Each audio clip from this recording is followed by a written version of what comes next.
یہی مقصود فطرت ہے، یہی رمز مسلمانی، اخوت کی جہانگیری، محبت کی فراوانی۔ بتان رنگ و خوں کو توڑ کر ملت میں گم ہو جا، نہ تورانی رہے باقی، نہ ایرانی نہ افغانی۔ حضور علیہ الصلوۃ والسلام نے ایام تشریق میں خطبہ ارشاد فرمایا اما بعد ایھا الناس الا وان ربکم واحد الا وان اباکم واحد الا لا فضل لعربی علی اجمی ولا لاجمی علی عربی ولا لاسود علی احمر ولا لاحمر علی اسود الا بالتقوی۔ فرمایا لوگو سنو، تمہارا ایک خدا ہے اور ایک ہی تمہارا باپ، حرم پاک بھی، اللہ بھی، قرآن بھی ایک، کچھ بڑی بات ہی ہوتے جو مسلمان بھی ایک۔ فرقہ بندی ہے کہیں اور کہیں ہے ذاتیں، کیا زمانے میں پنپنے کی یہی ہے باتیں؟ فرمایا اما بعد ایھا الناس الا وان ربکم واحد، تمہارا ایک خدا ہے اور ایک ہی تمہارا باپ۔ کسی بھی عربی کو اجمی پر اور کسی اجمی کو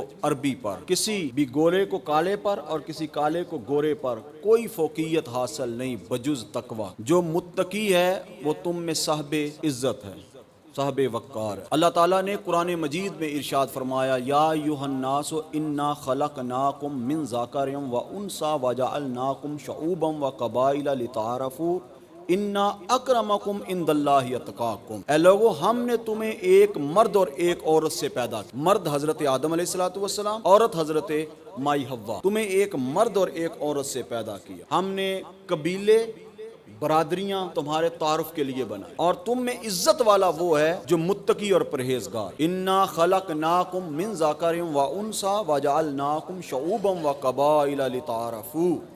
یہ جو قبیلے ہیں تمہارے تعارف کے لیے ہیں، تفاخر کے لیے نہیں ہے کہ ان کے اوپر فخر کیا جائے، یہ نہیں ہے۔ فخر کس چیز کا؟ تمہاری بنیاد تو ایک ہے، تمہارا باپ ایک ہے، تمہاری ماں ایک ہے، تمہاری اصل تو وہی آدم اور مائی حوا ہے، اور وہاں سے ہی سب نسلیں، سب خاندان، سب قبیلے، یہ سب نسلیں، یہ سب برادریاں، یہ تو صرف پہچان کے لیے ہیں، تفاخر کے لیے نہیں کہ ان پر فخر کیا جائے، فخر کے لیے نہیں۔